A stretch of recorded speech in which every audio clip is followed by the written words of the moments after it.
పాత్రికేయ మిత్రులందరికీ నమస్కారం. ముందుగా ఈ పార్లమెంట్ ఎన్నికల్లో మా పార్టీ అభ్యర్థుల గెలుపు కోసం, పార్టీ విజయం కోసం అహర్నిశలు కష్టపడ్డ మా గులాబీ సైనికులందరికీ రాష్ట్ర వ్యాప్తంగా, తెలంగాణ వ్యాప్తంగా హృదయపూర్వకంగా వారికి నేను చాలా వినయపూర్వకంగా ప్రణామాలు, ధన్యవాదాలు తెలియజేస్తా ఉన్నా. ఎందుకంటే సామాన్యమైన విషయం కాదు. ఒక పార్టీ 5 నెలల కింద జరిగిన శాసనసభ ఎన్నికల్లో అనుకోని అనూహ్యమైన పద్ధతుల్లో పరాభవం పాలైన, మరి తర్వాత రకరకాల కుట్రలు, కుతంత్రాలు, పార్టీలోంచి నాయకులను తీసుకొని పోవడాలు ఇవన్నీ జరిగినా, కొంతమంది స్వార్థపరులు పార్టీని విడిచిపెట్టి పోయినా, పట్టుదలతో, మొక్కవోని ధైర్యంతో ఇవాళ రాష్ట్ర వ్యాప్తంగా గ్రామ గ్రామాన, ప్రతి పట్టణంలో కూడా, ప్రతి గల్లీలో కూడా అద్భుతంగా పనిచేసిన మా అన్నదమ్ములకు, మా అక్క చెల్లెలకు, బీఆర్ఎస్ పార్టీ కుటుంబ సభ్యులందరికీ హృదయపూర్వకంగా ధన్యవాదాలు. హృదయపూర్వకంగా మళ్ళొక్కసారి వారికి నమస్కారాలు. ఒకవైపు క్షేత్రస్థాయిలో మా నాయకులు, కార్యకర్తలు బలంగా పనిచేయడం, మరొక వైపు సోషల్ మీడియాలో కూడా అంతే స్థాయిలో ఎప్పటికప్పుడు ప్రత్యర్థుల దుష్ప్రచారాలను, ప్రత్యర్థులు చేసే విమర్శలను తిప్పికొడుతూ సోషల్ మీడియాలో కూడా అద్భుతంగా పనిచేసిన మా సోషల్ మీడియా వారియర్స్ అందరికీ కూడా హృదయపూర్వకంగా ధన్యవాదాలు. ఎందుకంటే ఇప్పుడు ప్రసార మాధ్యమాల్లో, ముఖ్యంగా ఈ సామాజిక మాధ్యమాల్లో ఎక్కడికక్కడ మా పిల్లలు ఒకవైపు ప్రభుత్వం కేసులు పెట్టే ప్రయత్నం చేసినా, రేవంత్ రెడ్డి పోలీసులు భయపెట్టే ప్రయత్నం చేసినా, ఎక్కడికక్కడ చాలా చురుగ్గా పార్టీ యొక్క ఆలోచనను, బీఆర్ఎస్ పార్టీ గెలవాల్సిన ఆవశ్యకతను వివరించి చెప్పినందుకు సోషల్ మీడియాలో కూడా పనిచేసిన మా నాయకులు, కార్యకర్తలు, సైనికులు అందరికీ పేరు పేరున నమస్కారం. దాడులను, కేసులను, కుట్రలను, కుతంత్రాలను, స్వార్థపరుల రాజకీయ ఎత్తుగడలను ఎన్నిటినీ తిప్పికొడుతూ మరి మొక్కవోని ధైర్యంతో ముందుకు పోయినాం. పెద్దలు కేసీఆర్ గారి బస్సు యాత్రతో నిజంగా చెప్పాలంటే పార్లమెంట్ ఎన్నికల్లో ఒక మలుపు తిప్పింది రాష్ట్ర రాజకీయాన్ని కేసీఆర్ గారి బస్సు యాత్ర. 17 రోజుల బస్సు యాత్రతో 2 జాతీయ పార్టీలు కూడా దిగిరాక తప్పని పరిస్థితి. 2 జాతీయ పార్టీల నాయకత్వాలు కూడా తెలంగాణ చుట్టూ గింగిరాలు కొట్టక తప్పని పరిస్థితి కేసీఆర్ గారి బస్సు యాత్ర కల్పించింది. ఏ జిల్లాకి పోయినా, ఏ నియోజకవర్గానికి పోయినా, ఏ పట్టణానికి పోయినా బ్రహ్మరథం పట్టినారు ప్రజలు. ముఖ్యంగా రాష్ట్రంలోని ప్రతి పాయింట్లో ఎక్కడెక్కడైతే కేసీఆర్ గారు కాలు పెట్టారో దాదాపు 30 చోట్ల, ప్రతి చోట కూడా మరి ఈ బస్సు యాత్రని, రోడ్ షోలను కూడా విజయవంతం చేసిన మా పార్టీ నాయకత్వానికి కూడా హృదయపూర్వకంగా ధన్యవాదాలు. ఆదిలాబాద్ నుంచి అలంపూర్ దాకా ఇవాళ గులాబీ సైన్యంలో గుండెల నిండా కూడా ఆత్మవిశ్వాసం కనబడతా ఉంది. తప్పకుండా 2 జాతీయ పార్టీలకు కూడా ముచ్చెమటలు పట్టించినాం. మొత్తం క్యాడర్ నుంచి లీడర్ల దాకా అందరిలో కూడా స్పష్టమైన ఒక విశ్వాసం, స్పష్టమైన ఒక నమ్మకం. పార్టీ 10 కాలాల పాటు చల్లగా ఉంటుందనే ఒక ధైర్యం, ప్రజల నుంచి వచ్చిన ఆదరణ చూసిన తర్వాత ఒక పూర్తి స్థాయి స్థైర్యం ఏదైతే పెరిగిందో, ముఖ్యంగా కేసీఆర్ గారి పోరుబాటకు జనం నుంచి వచ్చిన స్పందన చూసిన తర్వాత బ్రహ్మాండంగా మరి కార్యకర్తల్లో గొప్ప ఉత్సాహం, కొత్త జోష్ కూడా వచ్చింది. వాళ్ళ రాష్ట్రంలోనేమో ఇక్కడ కాంగ్రెస్ ప్రభుత్వం మేము చేసిన పనులన్నింటినీ కూడా తిరగదోడి కొత్త జిల్లాలు రద్దు చేయాలని, అదేవిధంగా కేసీఆర్ ఆనవాళ్లు లేకుండా చేయాలని ఒక చిల్లర ప్రయత్నం ఏదైతే చేస్తున్నదో, ఇది కూడా రాష్ట్ర ప్రజల్లో ఒక విముఖతను, ఒక రకమైన మరి ప్రభుత్వం పట్ల వ్యతిరేకతను పెంచిందని చెప్పి కూడా మేము అనుకుంటా ఉన్నాం.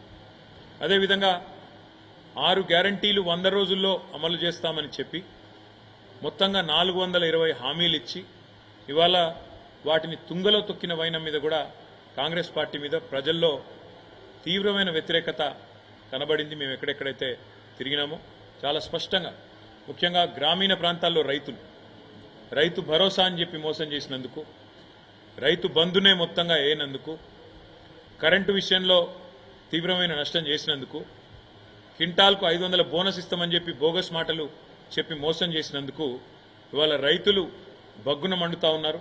తప్పకుండా ఆ వ్యతిరేకత అనేది ఓట్ల రూపంలో కనబడుతుంది గ్రామీణ ప్రాంతాల్లో అని చెప్పి మేము అనుకుంటా ఉన్నాం. రుణమాఫీ కూడా ముఖ్యమంత్రి గారు స్వయంగా తారీఖులు చెప్పి మళ్ళీ మాట మార్చిన విధానం, తేదీలు మార్చిన విధానం, దేవుళ్ల మీద ఎన్ని ఓట్లేసినా ఒక నమ్మలేని పరిస్థితిని కాంగ్రెస్ పార్టీ పట్ల తీసుకొచ్చిన మాట కూడా వాస్తవం. రైతాంగం అంతా ఒకటే అనుకున్నారు, కేసీఆర్ ఉన్నప్పుడే బాగుండే, అందుకే ఈ ఎన్నికల్లో కర్రుగాల్చి వాత పెట్టాలనుకున్నారు, పెడతారని చెప్పి కూడా నేను బలంగా నమ్ముతా ఉన్నాను. రాష్ట్రంలోని మా ఆడబిడ్డల్లో కూడా కాంగ్రెస్ పార్టీ పట్ల తీవ్రమైన వ్యతిరేకత కనబడ్డది. మహిళలకి 100 రోజుల్లోనే 18 ఏళ్లు నిండిన 1,67,00,000 మంది ఆడబిడ్డలకు నేను నెలకు 2,500 రూపాయలు 100 రోజుల్లోనే ఇస్తానని చెప్పి ఏదైతే మాటిచ్చారో ఆ హామీ నెరవేర్చకపోవడం, అది మాత్రమే కాకుండా తులం బంగారం అని, స్కూటీలని, పెద్ద మనుషులకు కూడా 4,000 పెన్షన్లని, అదేవిధంగా చివరికి మాటలన్నీ పెద్ద మాటలు చెప్పి మంచినీళ్ళకి మళ్ళీ ఒక్కసారి రోడ్డున పడాల్సిన దుస్థితి, పిందెలు పట్టుకుని రోడ్డుకెక్కే పరిస్థితి ఏదైతే ఈ ప్రభుత్వం తెచ్చిందో దానివల్ల మహిళలు ముఖ్యంగా వారు కూడా తీవ్రమైన ఆగ్రహంతో ఈ ప్రభుత్వాన్ని క్షమించే పరిస్థితిలో లేరు. అదేవిధంగా ఈరోజు ఈ రాష్ట్రంలోని అన్ని వర్గాలు, వీళ్ళు వాళ్ళని కాదు, పెద్ద మనుషులు మాకు 4,000 రూపాయల పెన్షన్ ఇస్తారనుకున్నాం, కానీ మా జనవరి నెల 2,000 పెన్షన్ ఎగ్గొట్టిండు రేవంత్ రెడ్డి అనే మాట వారి మనసులో కూడా బాగా బలంగా నాటుకొని పోయింది. అట్లా ఏ ఒక్క వర్గం కూడా ఇవాళ కాంగ్రెస్కు కొత్తగా తోడైంది లేదు. అట్లని చెప్పి బీజేపీ పైన కూడా పెద్ద సానుకూలత లేదు. 10 ఏళ్లలో ఏమీ చేయని బీజేపీ 10 ఏళ్లలో 4 ఎంపీలను గెలిపించినా ఏమీ జరగలేదు, ఏమీ చేయలేదు, వాళ్ళ వల్ల ఒరిగింది సున్నా అనే విషయం పూర్తి స్థాయిలో ప్రజలకు అర్థమైంది. అడ్డగోలుగా పెరిగిన పెట్రోల్ ధరలు, డీజిల్ ధరలు, నిత్యావసర వస్తువుల ధరలు, సిలిండర్ ధరలు ఇవన్నీ కూడా పిరమైన తర్వాత మోడీ గారి ప్రభుత్వం మీద కూడా వ్యతిరేకత కనబడతా ఉంది. మేము కూడా చాలా ఆలోచనతోనే ప్రతి నియోజకవర్గంలో ఈసారి బలమైన అభ్యర్థులను, అందులో కూడా సామాజిక సమతూకాన్ని పాటిస్తూ 17 పార్లమెంటు సీట్లకు గాను 12 జనరల్ సీట్లుంటే అందులో 50% అంటే సగం బీసీ అభ్యర్థులకు కేటాయించి మరి ఒక సామాజిక సమతూకాన్ని పాటించింది, బలహీన వర్గాలకు న్యాయం చేసింది బీఆర్ఎస్ పార్టీ. అదేవిధంగా అభ్యర్థులు కూడా చాలామంది సీనియర్ నాయకులు, బలమైన నాయకులు, బ్రహ్మాండంగా గతం నుంచి కూడా కార్యకర్తలతో మంచి సంబంధాలు, పార్టీతో ప్రజలతో మంచి సంబంధాలున్న నాయకులకు మెయిన్ టికెట్లు ఇస్తే కాంగ్రెస్ పార్టీ మాత్రం చివరి నిమిషంలో వచ్చిన పారాషూట్ లీడర్లు, అందులో ముఖ్యంగా బీఆర్ఎస్లోంచి ఇతర పార్టీలోంచి ఎత్తుకొని పోయిన పారాషూట్ లీడర్లకు కాంగ్రెస్ కానీ బీజేపీ కానీ దాదాపు 6-7 చోట్ల బీజేపీ అభ్యర్థులు మా పార్టీలోంచి పోయిన వాళ్ళే, 4-5 చోట్ల కాంగ్రెస్ అభ్యర్థులు కూడా మా పార్టీలోంచి పోయిన వాళ్ళే. కాబట్టి సొంత పార్టీలోనే, వాళ్ళ సొంత పార్టీ కాంగ్రెస్లోనే వారి పట్ల విముఖత, వ్యతిరేకత కూడా స్పష్టంగా కనబడ్డది. మా అభ్యర్థుల పట్ల సానుకూలత, వారి అభ్యర్థుల పట్ల వ్యతిరేకత. మొదలు ఒక 2 నెలల కిందట అసలు బీఆర్ఎస్కు సీట్లే రావు, ఒక్క సీటు కూడా వస్తే ఎక్కువ అని చెప్పి స్వయంగా ముఖ్యమంత్రి రేవంత్ రెడ్డి ఒక్క సీటన్నా గెలుచుకొని చూపెట్టండి అన్న పరిస్థితి నుంచి ఇవాళ 2 జాతీయ పార్టీలకు ముచ్చెమటలు పట్టించే స్థితి నెల రోజుల లోపలనే తెచ్చింది మా గులాబీ దండు, మా గులాబీ సైనికులు అనే మాట కూడా నేను విజ్ఞప్తి చేస్తా ఉన్నా. కొన్ని చోట్ల కాంగ్రెస్ మాకు ప్రత్యర్థిగా ఉండే, కొన్ని చోట్ల మాకు బీజేపీ ప్రత్యర్థిగా ఉండే, కానీ మొత్తం రాష్ట్రంలోని 17 సీట్లలో అంతటా కూడా ధీటుగా పోటీనిచ్చింది మాత్రం ఖచ్చితంగా బీఆర్ఎస్ అనే మాట నేను మీకు విజ్ఞప్తి చేస్తా ఉన్నా. ఇవాళ ఒకటి మాత్రం స్పష్టం, ఢిల్లీలో కుస్తీలు, గల్లీలో దోస్తీలు. కాంగ్రెస్ బీజేపీ రాజకీయం చూస్తే ఢిల్లీలో కుస్తీ, గల్లీలో దోస్తీ అన్నట్టుగా ఇలా వ్యవహారం నడుస్తూ ఉంది. ఢిల్లీలోనేమో ఏదో కొట్లాడుతున్నట్టు యాక్టింగ్, కానీ ఇక్కడ దాదాపు 6-7 సీట్లలో ఇవాళ తెలంగాణలో కాంగ్రెస్ పార్టీ బలహీనమైన డమ్మీ అభ్యర్థులను పెట్టి ఇవాళ కరీంనగర్తో సహా, నిజామాబాద్తో సహా, అదేవిధంగా నిజామాబాద్లో డమ్మీ అభ్యర్థి నేను ఎందుకంటా ఉన్నా అంటే జీవన్ రెడ్డి గారు సీనియర్ నాయకుడే, కానీ ఆయన పోటీ చేయాలనుకున్నది కరీంనగర్ నుంచి. ఆయనను బలవంతంగా ఆయనకి ఇష్టం లేని నిజామాబాద్లో రుద్దింది కాంగ్రెస్. కరీంనగర్ అభ్యర్థి ఎవరో ఎవరికి తెలియదు. సికింద్రాబాద్ అభ్యర్థి అసలు ప్రచారం కూడా దాదాపు లాస్ట్ 10 రోజుల వరకు చేయలేదు. మల్కాజ్గిరి అభ్యర్థి ఆ ప్రాంతం కనీసం సుపరిచితం కూడా కాదు, పరిచయం కూడా లేదు. ఇట్లా 6-7 సీట్లలో డమ్మీ అభ్యర్థులను పెట్టి రేవంత్ రెడ్డి గారు మరి బీజేపీని గెలిపించడానికి కిషన్ రెడ్డి కంటే ఎక్కువ రేవంత్ రెడ్డి కష్టపడ్డాడన్న మాట నేను విజ్ఞప్తి చేస్తా ఉన్నా. అదే మాదిరిగా ఇవాళ ఒక వార్త స్పష్టంగా కనబడతా ఉంది.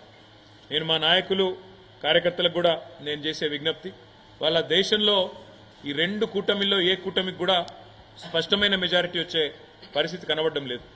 ఇటు బీజేపీ ఆధ్వర్యంలో ఉన్న ఎన్డీఏకి కానీ కాంగ్రెస్ ఆధ్వర్యంలో ఉన్న ఇండియా కూటమికి కానీ స్పష్టమైన మెజారిటీ అయితే వచ్చే పరిస్థితి లేదు. ప్రాంతీయ పార్టీలే తమ హవా కొనసాగించబోతా ఉన్నాయి. తప్పకుండా ఏ పార్టీలు అయితే ఇండియాలో కానీ ఎన్డీఏలో కానీ లేవో ఆ పార్టీలకు వచ్చే సీట్లు, అందులో చాలా ప్రముఖమైన పార్టీలు ఉన్నాయి. బీఆర్ఎస్ ఉన్నది, వైఎస్ఆర్సీపీ ఉన్నది, బిజు జనతాదళ్ ఉన్నది. వీళ్ళే రేపు ప్రాంతీయ శక్తులే నిర్ణయాత్మకమైన పాత్ర పోషిస్తాయనే విశ్వాసం మాకున్నది. 5 నెలలు టైంపాస్గా నడిపింది కాంగ్రెస్ ప్రభుత్వం ఈ రాష్ట్రంలో ప్రభుత్వాన్ని. ప్రజల సమస్యల పట్ల కానీ ప్రజల అవసరాల పట్ల కానీ అవగాహన లేకుండా అన్ని చిల్లరమల్లర అంశాలు తీసుకొని కొన్ని రోజులు మేడిగడ్డ మీద టైంపాస్ పేరు మీద, కొన్ని రోజులు శ్వేతపత్రాల పేరు మీద టైంపాస్, కొన్ని రోజులు ఫోన్ ట్యాపింగ్ అని టైంపాస్, రకరకాలుగా ప్రజల దృష్టిని మరల్చడానికి చిల్లరమల్లర ప్రయత్నాలు చేసి చివరికి కొంతమంది నాయకులను మా పార్టీ వాళ్ళని గుంజుకున్నా మా క్యాడర్ మాత్రం బలంగా నిలబడ్డది. పార్లమెంటు ఎన్నికల్లో అద్భుతంగా పోరాట పటిమను ప్రదర్శించింది బీఆర్ఎస్ పార్టీ క్యాడర్. అందుకే తప్పకుండా మంచి విజయాలు కూడా మా పార్టీ మా క్యాడర్ బలం వల్ల, మా పార్టీ నాయకులు చేసిన ఐకమత్యమైన సమన్వయంతో కూడిన కృషి వల్ల మంచి ఫలితాలు సాధించబోతా ఉన్నాం. ప్రజలకు ఒక విషయం స్పష్టంగా అర్థమైంది. ఈనాడైనా ఏనాడైనా అల్టిమేట్గా బీఆర్ఎస్ పార్టీయే తెలంగాణ ప్రయోజనాలకు సంబంధించినంత వరకు శ్రీరామ రక్ష అనే మాట ప్రజలందరికీ కూడా అర్థమైంది. 2 జాతీయ పార్టీలు కూడా కేవలం సన్నాయి నొక్కులు నొక్కడానికి, విమర్శలు చేయడానికి, కేసీఆర్ గారిని దూషించడానికి, కేవలం తెలంగాణకు ఏమీ చేయకపోయినా అడ్డగోలు మాటలు మాట్లాడడానికి, అడ్డగోలు విమర్శలు చేయడానికి మాత్రమే పరిమితం. వీళ్ళ వల్ల అంతకంటే ఏమీ కాదు అనే మాట కూడా అర్థమైంది. చివరిగా నేను చేసే విజ్ఞప్తి, నేను చెప్పే మాట ఒకటే. ఇవాళ మా పార్టీ నాయకులు, మా పార్టీ కార్యకర్తలు ఎవరెవరైతే ఈ ఎన్నికల్లో అద్భుతమైన పని చేసినారో వారందరికీ ధన్యవాదాలు తెలియజేసుకుంటూనే వారికి ఇంకొక మాట కూడా నేను విజ్ఞప్తి చేస్తా ఉన్నాను. మీరు చేసిన కృషి, మీరు చేసిన ప్రయత్నం ఉత్తగానే పోదు. పార్లమెంట్ ఎన్నికల్లో మంచి ఫలితాలతో పాటు, మంచి ఓట్లతో పాటు, సీట్లతో పాటు రేపు తొందరలోనే జరగబోయే స్థానిక సంస్థల ఎన్నికలకు కూడా మీరు చేసిన పని, మీరు పెట్టిన ఎఫర్టు ఇదొక పునాది కాబోతా ఉన్నది. ఎందుకంటే ఈ సంవత్సరం వరుసగా జిల్లా పరిషత్ ఎన్నికలున్నాయి, మండల ప్రజా పరిషత్ ఎన్నికలున్నాయి, సర్పంచ్ ఎలక్షన్లు ఉన్నాయి, అదేవిధంగా కౌన్సిలర్ ఎన్నికలున్నాయి. ఇవన్నిటికీ ఒక బలమైన పునాది, ఒక బలమైన మరి ఎఫర్ట్ ఏదైతే మనం చేసినామో తప్పకుండా ఇవన్నిటికీ ఇది ఒక బలమైన ప్రాతిపదికగా మారుతుంది. తప్పకుండా కాంగ్రెస్ బీజేపీ శాయశక్తుల ఎన్ని ప్రయత్నాలు చేసినా తప్పకుండా మీ అందరి ఎఫర్ట్ వల్ల మళ్ళీ తెలంగాణ ప్రజల ఆశీర్వాదంతో బీఆర్ఎస్ పార్టీ ఈ 3 పార్టీలలో అత్యధిక సీట్లు సాధించిన పార్టీగా నిలబడబోతుందని చెప్పి కూడా తెలియజేస్తూ మళ్ళొక్కసారి మాకు ఎన్నికల్లో ఓట్లేసిన ప్రజలకు, అదేవిధంగా అహర్నిశలు కష్టపడి పనిచేసిన మా గులాబీ సైనికులకు హృదయపూర్వకంగా ధన్యవాదాలు తెలియజేస్తూ తప్పకుండా మంచి మెజారిటీతో మరి మంచి గౌరవప్రదమైన స్థాయిలో ఆ 2 పార్టీల కంటే ఎక్కువనే సీట్లు సాధిస్తామని చెప్పి కూడా ఆశాభావాన్ని వ్యక్తం చేస్తూ మాకు సహకరించిన ప్రతి ఒక్కరికి, మీడియాతో సహా ప్రతి ఒక్కరికి కూడా పేరు పేరున ధన్యవాదాలు, పేరు పేరున నమస్కారం.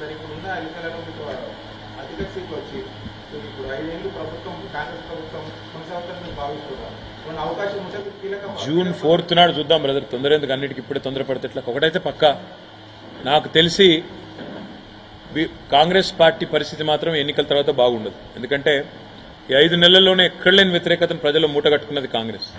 నేను ఇప్పుడు దాదాపుగా నిన్నటి నుంచి ఈ రోజు వరకు కనీసం ఒక 100-150 మంది నాయకులు రాష్ట్ర వ్యాప్తంగా మాట్లాడినాను.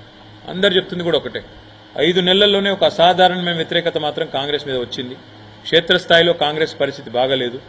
వీళ్ళు అడ్డగోలు హామీలు ఇచ్చి నెరవేర్చలేదు అనే కోపం ప్రజల్లో బలంగా ఉంది అనే మాట చెప్తున్నారు.